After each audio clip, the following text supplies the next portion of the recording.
Late there be light.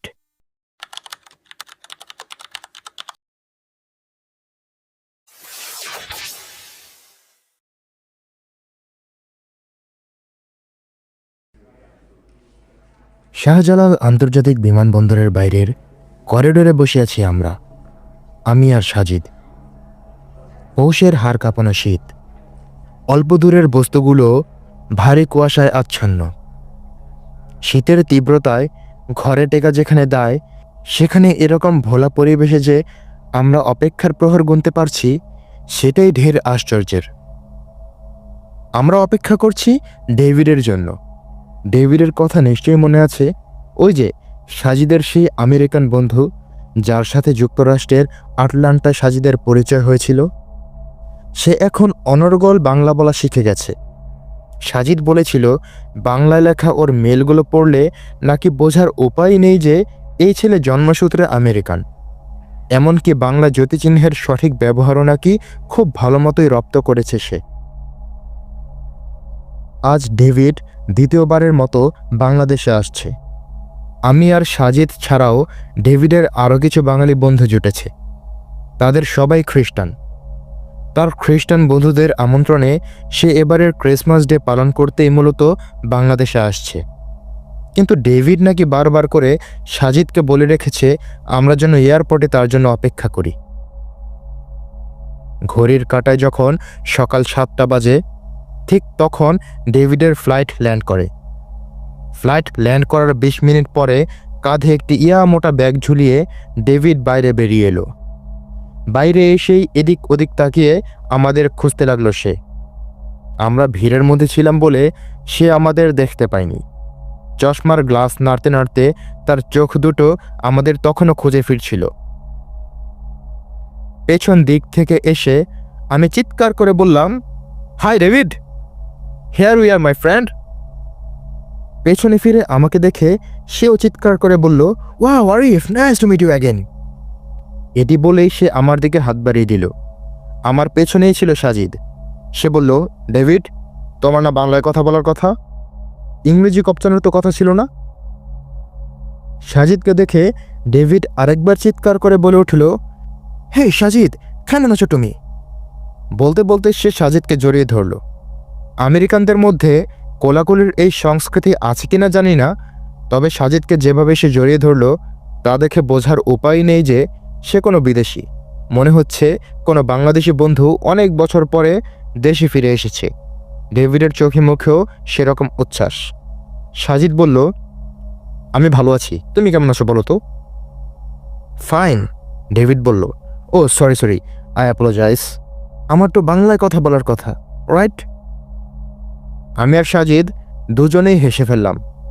আমি বললাম, তোমার অ্যাপোলজিতেও কিন্তু বেশ ভালো রকমের ইংরেজি রয়ে গেল।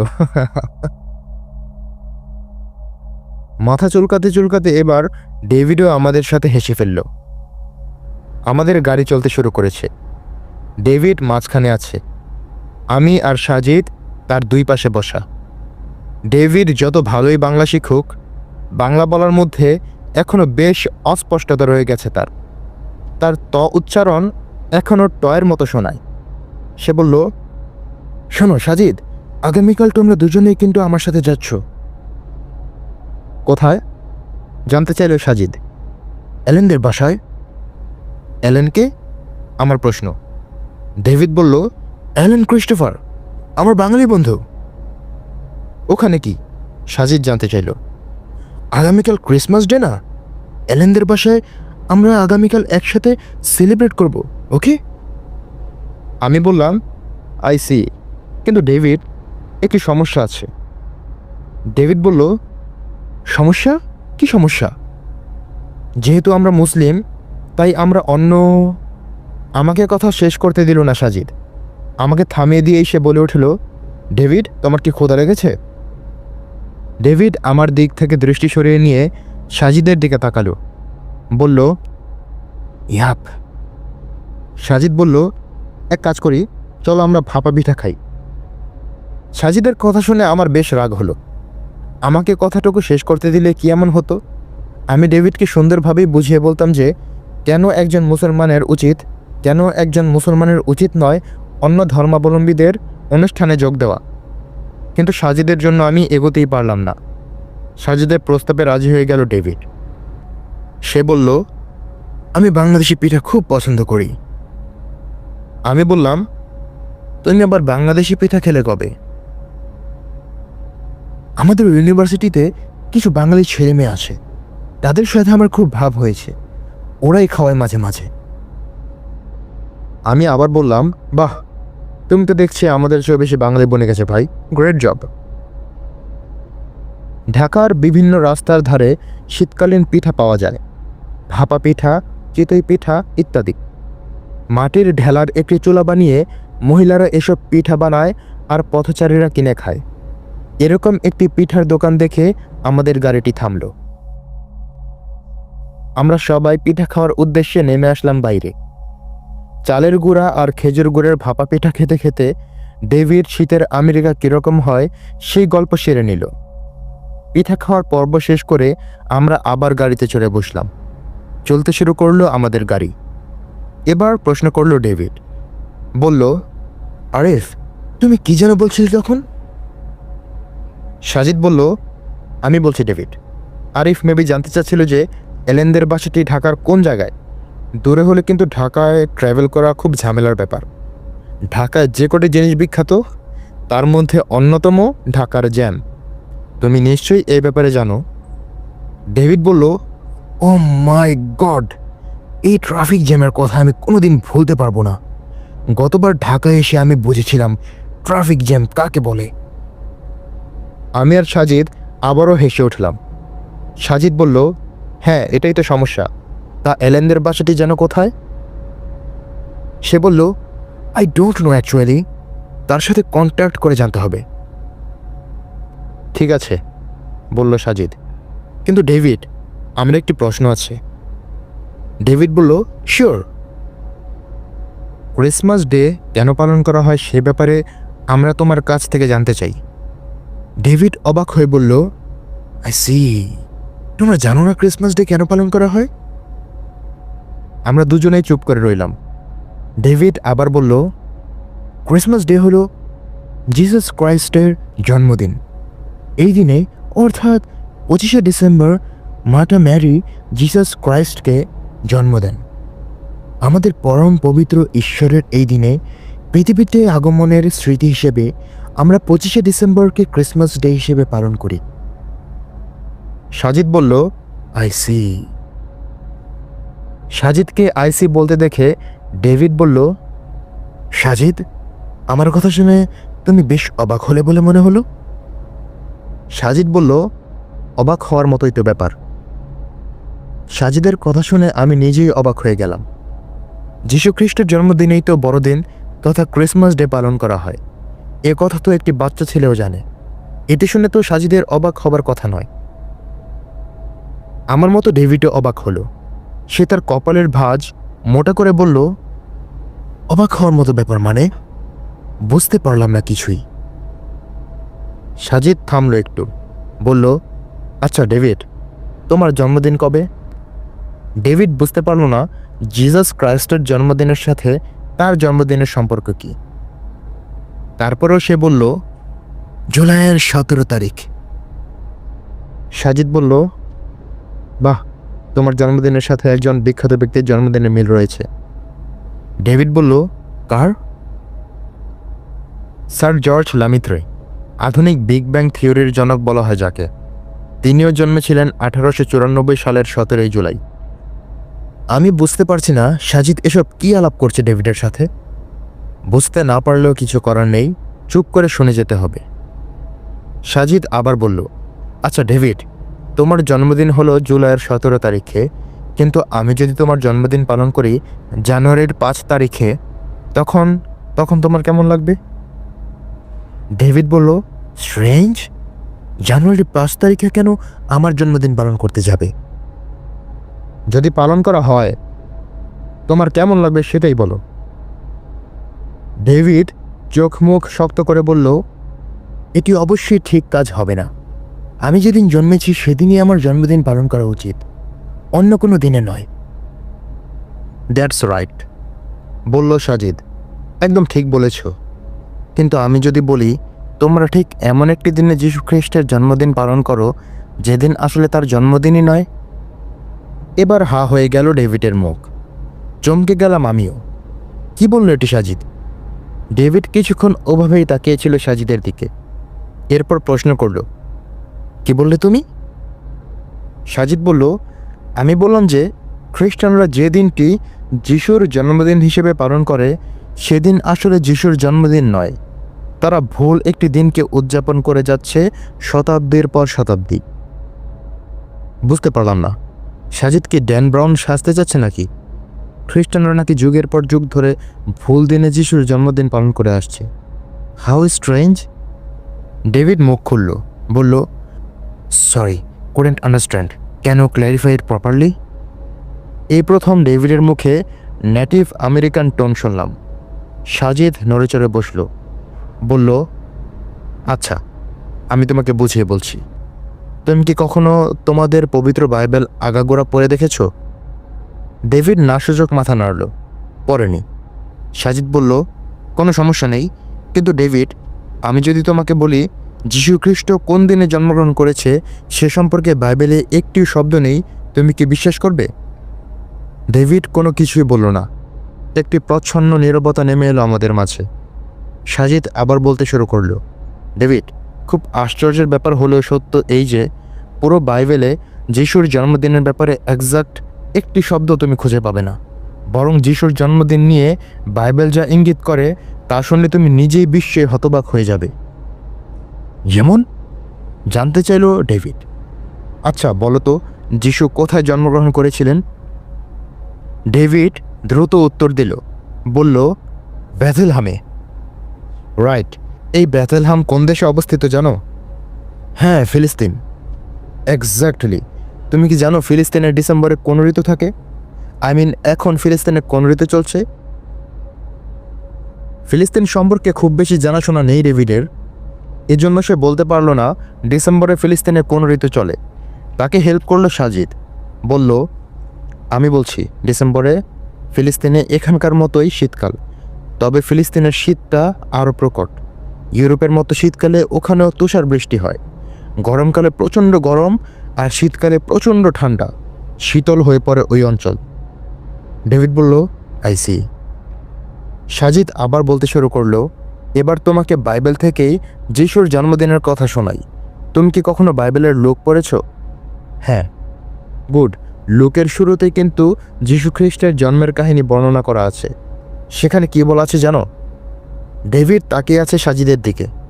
সাজিদ বলল, লুকের কাহিনীতে বর্ণনা করা আছে যে যীশু খ্রিস্টের জন্ম হয় বেথলেহেমে। রাজ্যে তখন আদমশুমারির ডাক পড়ে। তখন সুদূর গালিল প্রদেশের নাসরত থেকে যিশুর বাগদত্তা পিতা জোসেফ যিশুর মাতা মেরিকে নিয়ে বেথলেহেমে আসেন। মেরি তখন অন্তঃসত্ত্বা ছিলেন। বেথলেহেমে আসার পরেই যিশু ভূমিষ্ঠ হন। ডেভিড বলল, এই শ্লোক আমি পড়েছি, কিন্তু এটি দিয়ে তুমি কি বোঝাতে চাইছো সাজিদ? সাজিদ বলল, তুমি এখনো বুঝতে পারোনি? না। আচ্ছা, আমি আরও সহজ করে বলছি। খেয়াল করো, প্রথমত মাতা মেরি অন্তঃসত্ত্বা। দ্বিতীয়ত, গালিল প্রদেশ থেকে বেথলেহেমে আসতে হলে তাদের পাড়ি দিতে হবে বহু দূরের পথ, রাইট?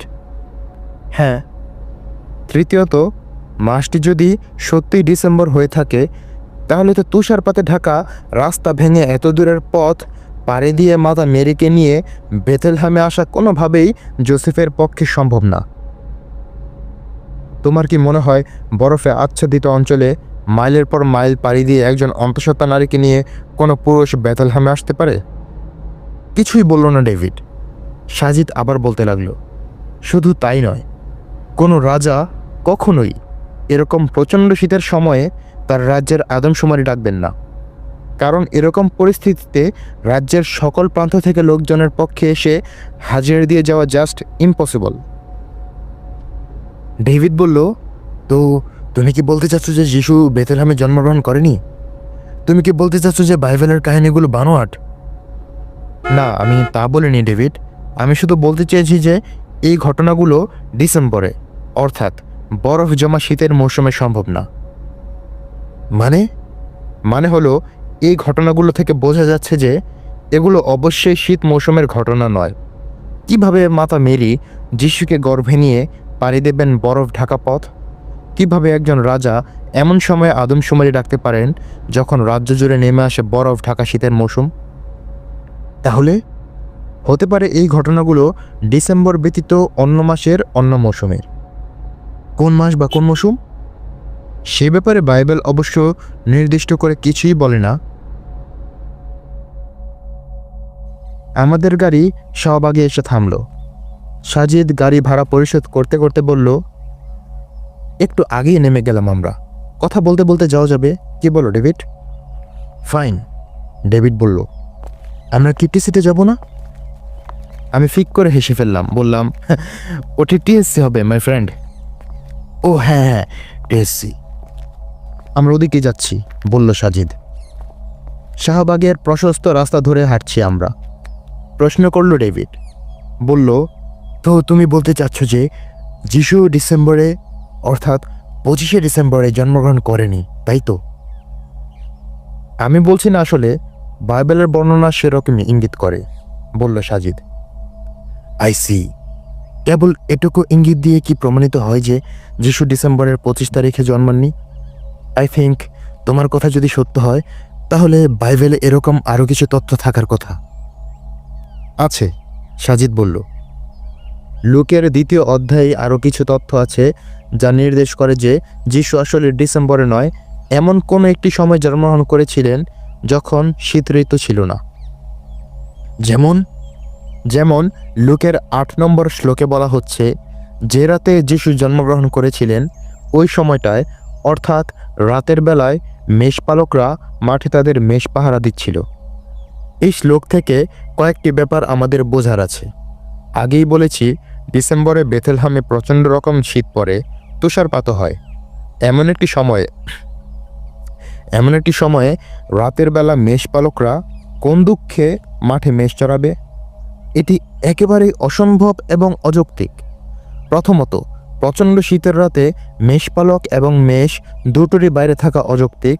দ্বিতীয়ত, সেরকম শীতের রাতে আকাশ কুয়াশায় ঢাকা থাকে, চারদিক থেকে ঘুটঘুটে অন্ধকার। এরকম অন্ধকার পরিবেশে মেষপালকরা মাঠে মেষ ছেড়ে দিয়ে পাহারা দিচ্ছে, ব্যাপারটি খুব অযৌক্তিক নয় কি ডেভিড? তো তুমি বলতে চাচ্ছ এই ঘটনা মিথ্যা? তুমি সম্ভবত আমাকে আবার ভুল বুঝছো ডেভিড। আমি বলছি না যে এই ঘটনা মিথ্যা, বরং আমি বলতে চাচ্ছি যে বাইবেলের এই ঘটনা ডিসেম্বরের মাসের কনকনে শীতের রাতে ঘটা একেবারেই অসম্ভব। তাহলে এই ঘটনা ডিসেম্বরের মাসের শীত ঋতুর নয়, এই ঘটনা নিশ্চিত রূপে গ্রীষ্ম ঋতুর। কারণ গ্রীষ্মকালে আকাশে চাঁদের জ্যোৎস্না থাকে, আবহাওয়া গরম এবং শুষ্ক থাকে। এমন সময়েই সাধারণত মেষপালকরা রাতে তাদের মেষ চড়াবে। বাইবেলের ইঙ্গিত এবং যুক্তি তাই বলে। ডেভিড কিছুই বলল না। সাজিদ আবার বলতে শুরু করলো, খেয়াল করো, যিশুর বাগদত্ত পিতা জোসেফ এবং যিশুকে গর্ভে নিয়ে মাতা মেরির পক্ষে কি কখনোই গালিল প্রদেশের নাসরত অঞ্চল থেকে বরফে আচ্ছাদিত পথ, কুয়াশার আস্তরণ মারিয়ে বেথেলহামে আসা সম্ভব ছিল? ছিল না। যুক্তিতে বিশ্বাসী এমন যে কেউ বলবে যে এটি কোনোভাবেই সম্ভব না। তাছাড়া একজন রাজাও এমন সময়ে রাজ্যে আদমশুমারি রাখবেন না যখন ওই রাজ্যে কনকনে শীতকাল, চারদিকে তুষারপাত। তিনি ভালো করেই জানেন এরকম পরিস্থিতিতে দূর দূরান্তের প্রজাদের পক্ষে বেথেলহামে আসা সম্ভব না। তাই তিনি ডিসেম্বরে আদমশুমারি ডাকবেন, এটি অসম্ভব। তাহলে কোন সময়ের ঘটনা হতে পারে এটা? হতে পারে এমন সময়ের যখন আবহাওয়া শুষ্ক ছিল, রাস্তাঘাট ভালো ছিল। তাহলে ম্যারি এবং জোসেফের পক্ষে গালিল প্রদেশ থেকে বেথেলহামে আসা সহজ। আর রাজাও এমন সময়ে আদমশুমারি ডেকেছিলেন যখন আবহাওয়া শুষ্ক ছিল, কারণ আদমশুমারিগুলো সাধারণত ফসল কাটার পরপর ডাকা হতো। কিন্তু ডিসেম্বর কোনোভাবেই ফসল কাটার মৌসুম নয়। তাহলে কোন সময়ের ঘটনা হতে পারে এটি? হতে পারে গ্রীষ্ম ঋতুর ঘটনা। তাহলে প্রশ্ন ডেভিডের, তাহলে 2 2 4 হয়, মানে জোসেফ এবং মেরি এমন সময় বেথেলহামে এসেছিলেন যখন আবহাওয়া শুষ্ক ছিল এবং রাস্তাঘাট ভালো ছিল। রাজাও এমন একটি সময় আদমশুমারি ডেকেছিলেন যখন আবহাওয়া শুষ্ক ছিল। আবার অন্যদিকে মেষপালকরাও এমন একটি সময়ে রাতের বেলা মেষ চড়াচ্ছিল যখন আকাশে জ্যোৎস্না ছিল, আবহাওয়া শুষ্ক ছিল। কনকনে শীত ছিল না। মোদ্দা কথা বাইবেলের বর্ণনা থেকে এই ইঙ্গিত পাওয়া যায় যে যিশু আসলে শীতের সময়ে অর্থাৎ ডিসেম্বরে জন্মগ্রহণ করেননি। আমি এতক্ষণ চুপ করেছিলাম, কিন্তু আর চুপ থাকতে পারলাম না। বললাম, সাজিদ, তোর ব্যাখ্যা বিশ্লেষণ থেকে এই কথাই প্রমাণিত হয় যে যিশু 25শে ডিসেম্বর জন্মগ্রহণ করেননি। কিন্তু আমার প্রশ্ন, কোরআনে কি ঈসা আলাইহিসসালামের জন্মের ব্যাপারে কোনো ইঙ্গিত আছে? আমার প্রশ্নের সাথে ডেভিডও মাথা নেড়ে সহমত জানালো। সম্ভবত সেও এই প্রশ্নটাই মনে মনে প্রস্তুত করছিল। সাজিদ বলল, বাইবেলের মতো কোরআনও ঈসা আলাইহিসসালামের জন্মের ব্যাপারে নির্দিষ্ট কোনো দিন তারিখের ব্যাপারে বলে না, তবে কোরআনে কিছুটা ইঙ্গিত পাওয়া যায় ঈসা আলাইহিসসালামের জন্মের সময়ের পরিবেশ সম্পর্কে। যেমন, আমি জানতে চাইলাম, যেমন ধর, পবিত্র কোরআনের সম্পূর্ণ একটি সূরার নামই হলো মারিয়াম। ঈসা আলাইহিসসালামের মাতার নামে এই সূরার নামকরণ। এই সূরার মধ্যে ঈসা আলাইহিসসালামের জন্মের সময়কার কয়েকটি চিত্রের বর্ণনা আছে। মারিয়াম আলাইহিসসালাম যখন আল্লাহর ইচ্ছা গর্ভবতী হলেন এবং তিনি খুব ভীত হয়ে পড়লেন, তিনি ভয় পাচ্ছিলেন তার বিরুদ্ধে না আবার বেবিচারের অপবাদ আনে। মারিয়াম আলাইহিসসালাম ছিলেন পবিত্র নারী, তাকে কোনোদিন কোনো পুরুষ স্পর্শও করেনি। কমের নিন্দার ভয় তিনি লোকালয় থেকে দূরে কোথাও চলে গেলেন। যখন তার প্রসব বেদনা শুরু হয়, তখন তিনি একটি খেজুর গাছের নিচে অবস্থান করছিলেন। প্রচণ্ড ব্যথা আর কমের নিন্দার ভয়ে তিনি একেবারেই ভেঙে পড়লেন। প্রচণ্ড দুঃখবোধ থেকে তিনি ওই মুহূর্তে মুখে বিড়বিড় করে যে কথাগুলো বলেছিলেন সেগুলো হুবহু কুরআনে স্থান পায়। সূরা মরিয়মের 23 নম্বর আয়াতে বলা হচ্ছে, হায়, এর আগেই অর্থাৎ ঈসা আলাইহিসসালাম ভূমিষ্ঠের আগেই যদি আমি মরে যেতাম এবং মুছে যেতাম মানুষের স্মৃতি থেকে। এমন সময় তাকে সান্ত্বনা দিয়ে আল্লাহর পক্ষ থেকে বলা হলো, তুমি চিন্তা করো না, তোমার রব তোমার পায়ের নিচে একটি ঝর্ণা সৃষ্টি করেছেন, আর তুমি খেজুর গাছের ডাল ধরে নাড়া দাও, তাহলে সেখান থেকে তোমার জন্য পাকা খেজুর পড়বে। এই কথাগুলো আছে সূরা মারিয়ামের 24 এবং 25 নম্বর আয়াতে। আমি বুঝতে পারলাম না এখান থেকে সাজিদ কি প্রমাণ করতে চাচ্ছে। সম্ভবত ডেভিডও বুঝতে পারেনি। আমি বললাম, এই আয়াতগুলো থেকে কি প্রমাণিত হয়? সাজিদ বলল, 25 নম্বর আয়াতকে খেয়াল কর। ওই আয়াতে মারিয়াম আলাইহিসসালামকে কি করতে বলা হচ্ছে? বলা হচ্ছে তিনি যেন খেজুর গাছের ডাল ধরে নাড়া দেন, তাহলে খেজুর গাছ থেকে পাকা খেজুর পড়বে এবং তা মারিয়াম আলাইহিসসালাম খেতে পারবেন। তো এখনো বুঝতে পারিসনি? সাজিদ আমার কাছ থেকে জানতে চাইল। আমি মুখ কালো করে বললাম, না। হঠাৎ ইয়েস শব্দে চেঁচিয়ে উঠল ডেভিড। আমি আমেরিকানকে এভাবে চিৎকার দিয়ে উঠতে দেখে আমি যার পরনাই অবাক হলাম বটে। ডেভিড বলল, আমি মনে হয় বুঝতে পেরেছি তুমি কি বলতে চাচ্ছ। কি? প্রশ্ন সাজিদের। মারিয়ামকে বলা হলো খেজুর গাছের ডাল ধরে নাড়াতে, তাহলে খেজুর গাছ থেকে পাকা খেজুর পড়বে। তার মানে হলো ডিসেম্বর বা শীতকালে তো খেজুর পাকার কথা নয়, খেজুর পাকে গ্রীষ্মকালে। যেহেতু ওই সময়ে গাছে পাকা খেজুর থাকার কথা বলা হচ্ছে, তাহলে সময়টি নিশ্চিত ডিসেম্বর নয়, কারণ ডিসেম্বরে কোনোভাবেই খেজুর গাছে পাকা খেজুর থাকবে না। সাজিদ মুচকি হাসল, বলল, ইউর রাইট মাই ফ্রেন্ড। ঠিক এই ব্যাপারটাই আমি বলতে চাচ্ছিলাম। কোরআনের এই ইঙ্গিত থেকেও বোঝা যায় যে ঈসা আলাইহিসসালাম ডিসেম্বরের শীতে নয়, বরং গ্রীষ্মের কোনো একটি সময় জন্মেছেন। বাইবেল থেকেও এরকম ইঙ্গিতই পাওয়া যায়। তাহলে ডেভিড, যে দিনটা আসলে যিশু জন্মই নেননি, সেদিনটি তার জন্মদিন হিসেবে পালন করা কি আদৌ ঠিক? তুমি বলো। ডেভিডের উৎফুল্ল চেহারা মুহূর্তেই আবার অন্ধকারে ছেয়ে গেল। সে বুঝতে পারছে না কিভাবে তারা যুগের পর যুগ ধরে ভুল একটি দিনে যিশুর জন্মদিন পালন করে যাচ্ছে। ডেভিড মুখ কালো করে বলল, সাজিদ, 25শে ডিসেম্বরে যদি যিশু জন্মগ্রহণ নাই করে, তাহলে খ্রিস্টানরা কেন ওই দিনে অর্থাৎ এই দিনে যিশুর জন্মদিন পালন করে? Sorry to say my friend, কোনো খ্রিস্টানের কাছেই এই প্রশ্নের যথাযথ উত্তর নেই। এই দিনটি কীভাবে তাহলে যিশুর জন্মদিন হিসেবে স্বীকৃতি পেল? সে ইতিহাস অবশ্য অনেক লম্বা। সে গল্পটি চা খেতে খেতে করা যাক, চলো। আমরা হাঁটতে হাঁটতে টিএসসিতে চলে এলাম। মতি ভাইয়ের দোকানের টুলে এসে বসলাম আমরা তিনজন। আমাদের সাথে সাদা চামড়ার এই আগন্তুককে দেখে খানিকটা অবাক হলেন টিএসসির এই সুদর্শন চাওয়ালা। একটু পরপর তিনি ডেভিডের দিকে তাকাচ্ছেন। আমাদের দেখে ইতিমধ্যেই কেটলিতে পানি বসিয়ে দিয়েছেন তিনি। মতি ভাইকে নিয়ে আমাদের ক্যাম্পাসে বেশ ভালো রকমের গল্প রটানো আছে। কথিত আছে তিনি নাকি গ্রামে থাকা অবস্থায় কোনো এক পরীর সাথে প্রেম করতেন। দীর্ঘ 2 বছরের প্রেমের ইতি ঘটে যখন মতি ভাই চায়ের দোকান নিয়ে বসে। মতি ভাই চা বিক্রি করছেন এটি জানতে পেরেই নাকি পরী মতি ভাইয়ের সাথে ব্রেকআপ করে। একটি পরীর বয়ফ্রেন্ড সামান্য চা বিক্রেতা, এটি সম্ভবত জিন সমাজে বেশ অপমানজনক ব্যাপার। এজন্যই পরীটি মতি ভাইকে ছেড়ে অন্যত্র চলে যায়। আমি মতি ভাইকে বললাম, তা মতি ভাই, তোমার পরী কি পরে আর আসছিল? মতি ভাই বেশ নরম সুরে বললেন, না, আর আইব কিল্লাই, হে তেরার আমারে দিয়ে কাম কি কও? কোনো চিঠিপত্র কখনো পাঠায়নি? এবারও মতি ভাই নাস্যচক উত্তর দিলেন। এরপর বললেন, তোমাদের কি আবার চাই দিমো? আমি বললাম, তাই দাও। ডেভিডের দিকে ফিরে বললাম, ডেভিড, তুমি কি আদা চাই খাবে? ডেভিড আমেরিকান ইংরেজিতে বলল, what does it mean by ada cha? ডেভিডের ইংরেজি শুনে মতি ভাই আমাকে বলল, ক্যাডাই লোক? আমাদের বন্ধু। কইথা? হ্যাঁ, আমেরিকা, বাংলাদেশে বেড়াতে এসেছে। মতি ভাই ও বলে আবার চা বানানোয় মন দিল। সাজিদ ডেভিডকে আদা চায়ের ব্যাপারে বুঝিয়ে বলার পরে ডেভিডও আদা চা খাওয়ার ব্যাপারে রাজি হয়ে গেল। ডেভিড বলল, সাজিদ, এবার বুঝিয়ে বলো কেন খ্রিস্টানরা ভুল দিনে ক্রিসমাস ডে পালন করে? সাজিদ গলা খাকারি দিল হালকা করে। বলল, সারপ্রাইজিং ট্রুথ কি জানো ডেভিড?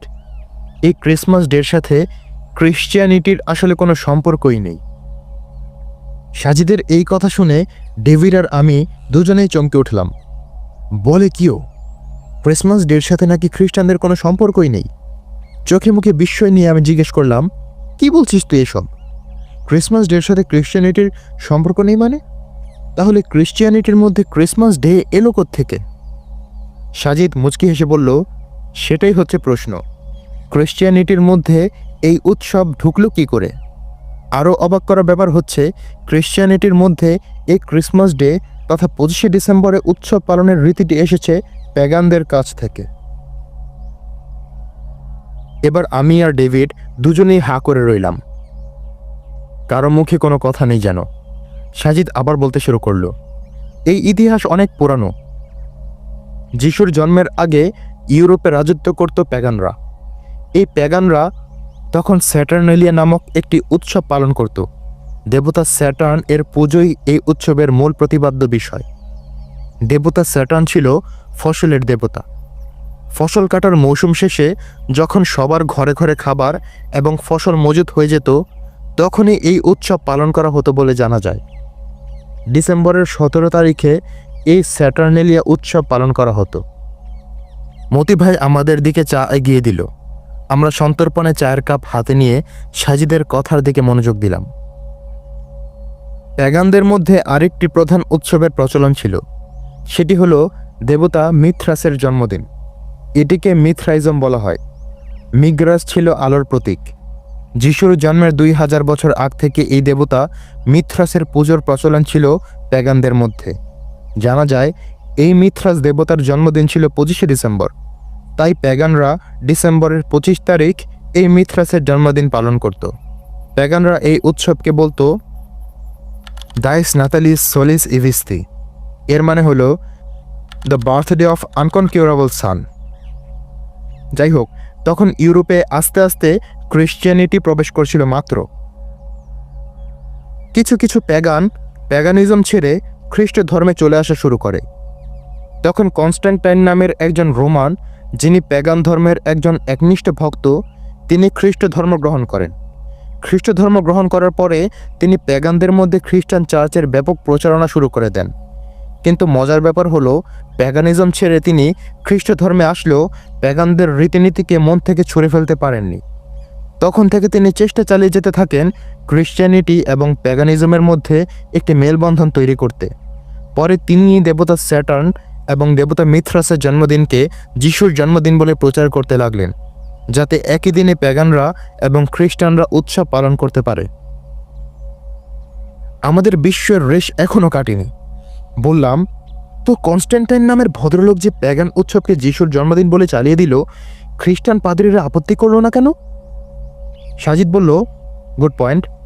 কনস্ট্যান্টাইন যখন প্যাগানের এই উৎসবগুলো যিশুর জন্মদিন বলে চালিয়ে দিল, তখন খ্রিস্টান পাদ্রীরা কয়েকটি কারণে আপত্তি করেনি। প্রথমত, তাদের নিজেদের কাছেও যিশুর সঠিক জন্মদিনের কোনো প্রমাণ নেই, কারণ বাইবেলে এটি সম্পর্কে নির্দিষ্ট করে কিছুই বলা নেই। দ্বিতীয়ত, এই পাদ্রীরা চাচ্ছিলেন যে ওই সময়ে খ্রিস্টানিটি যেন সর্বত্র ছড়িয়ে যায়। এমন অবস্থায় যদি প্যাগানদের বোঝানো যায় যে দেখো, আমরাও কিন্তু তোমাদের মতো 25শে ডিসেম্বরে আমাদের ঈশ্বরের জন্মদিন পালন করি, তোমাদের ঈশ্বর আর আমাদের ঈশ্বর সে তো একই, আসো তোমরা খ্রিস্ট ধর্ম গ্রহণ করো। ডেভিড এতক্ষণ পর কথা বলে উঠল। সে বলল, সাজিদ, তুমি বলতে চাচ্ছ যে প্যাগানদের খ্রিস্ট ধর্মে ভিড়ানোর জন্য চার্চের পাদ্রীরা প্যাগান দেবতার জন্মদিনকে যিশুর জন্মদিন হিসেবে মেনে নিয়েছে? একদম একদম তাই, বলল সাজিদ। কিন্তু ক্রিসমাস ডেতে প্র্যাকটিস হওয়া রিচুয়ালগুলো তাহলে কিভাবে এলো? কোন রিচুয়ালগুলো? জানতে চাইল সাজিদ। এই ধরো ক্রিসমাস ট্রি এর কথা, ক্রিসমাসের দিন একটি সবুজ গাছকে ঘিরে যে সাজসজ্জা এবং আনন্দ ফুর্তি হয় সেটা। সত্যি বলতে এই রিচুয়ালগুলো প্যাগানদের থেকে ধার করা। প্যাগানরা মনে করত সবুজ বৃক্ষ হলো প্রাণ তথা জীবনের প্রতীক, তাই তারা তাদের পূজা উৎসবে তাদের ঘর এবং ঘরের আশপাশ এরকম সবুজ বৃক্ষ দিয়ে সাজিয়ে রাখত এবং পূজা করত। এমনকি সান্তা ক্লজ, যেটি ক্রিসমাস ডের একটি অবিচ্ছেদ্য অংশ, সেটাও ধার করা জার্মান মিথোলজি থেকে। সান্তা ক্লজ যে ক্রিসমাসের আগের রাতে এসে বাচ্চাদের উপহার দিয়ে যায়, সেটি মিথোলজির দেবতা ওডিন এর কাহিনী থেকে আসা। আমি বললাম, তা না হয় বুঝলাম বাপু, কিন্তু যিশুর সময়কাল থেকেই যদি এই উৎসব পালন হয়ে থাকে, তো এত যুক্তি প্রমাণের তো কোনো দরকার নেই, তাই না?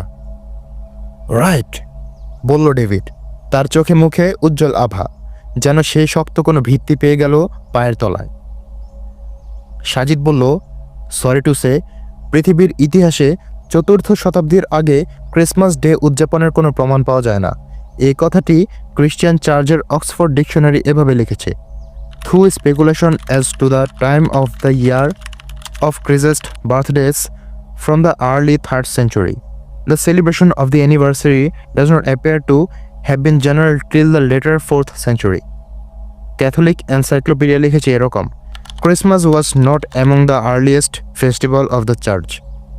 খেয়াল করো, যিশুর জন্মের আরও 300 বছর পরে এসে হঠাৎ করে ক্রিসমাস ডে পালন করা শুরু হলো। এর আগে এরকম কোনো উৎসবের নামগন্ধ খ্রিস্টানদের ইতিহাসে ছিল না।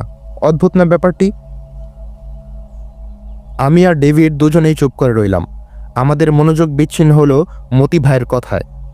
মতি ভাই বলল, কি ব্যাপার, আপনারা দেখি চার্টারে বরফ বানায় ছাড়লেন? আমি খেয়াল করলাম যে আসলে আমাদের 3 জনের চাই ঠান্ডা বরফ হয়ে আছে। ক্রিসমাসের প্রকৃত রহস্য শুনতে শুনতে ভুলেই গিয়েছি যে হাতে চায়ের কাপ ধরে বসে আছি। আমাদের ওই চা আর খাওয়া হলো না। চায়ের বিল পরিশোধ করে দিয়ে হাঁটা ধরলাম বাসার উদ্দেশ্যে। ডেভিডের মুখ একেবারে শুকনো হয়ে আছে। বেচারা কত শখ করে বাংলাদেশে ক্রিসমাস ডে পালন করতে এসেছিল, সাজিদ সবটায় জল ঢেলে দিল। আমি বললাম, তা ডেভিড, অ্যালেনদের বাসার ঠিকানা তো নিলেন এখনো? আগামীকাল তো তোমার সেখানে যাওয়ার কথা। সে মুখ নিচু করে বলল, না আরিফ, আমি ক্রিসমাস ডেতে অ্যাটেন্ড করব না। বেচারা শুকনো মুখ দেখে আমার খুব মায়া হলো। আমি সাজিদকে টেনে একপাশে নিয়ে গিয়ে বললাম, এই আজকেই তোর এই ইতিহাস টানতে হলো কেন? বেচারা কত শখ করে সেই সুদূর আমেরিকা থেকে বাংলাদেশে ক্রিসমাস ডে পালনের জন্য এসেছে, তুই তো ওর সব আশা জল ঢেলে দিলি। সাজিদ আমার দিকে তাকিয়ে মুচকে হাসলো, বলল, বাইবেলে খুব সুন্দর একটি শ্লোক আছে, জানিস কি সেটা? আমি বললাম, কি? সাজিদ বলল, লেট দেয়ার বি লাইট, অর্থাৎ আলোকিত হতে দাও। বাইবেল বলছে, যেখানে অন্ধকার অজ্ঞতা রয়েছে সেখানে আলো দাও। আমি তাই করলাম, অন্ধকারে আলো দিলাম। ঠিক কী কারণে জানি না, শ্লোকটি আমারও বেশ পছন্দ হয়ে গেল। Let there be light.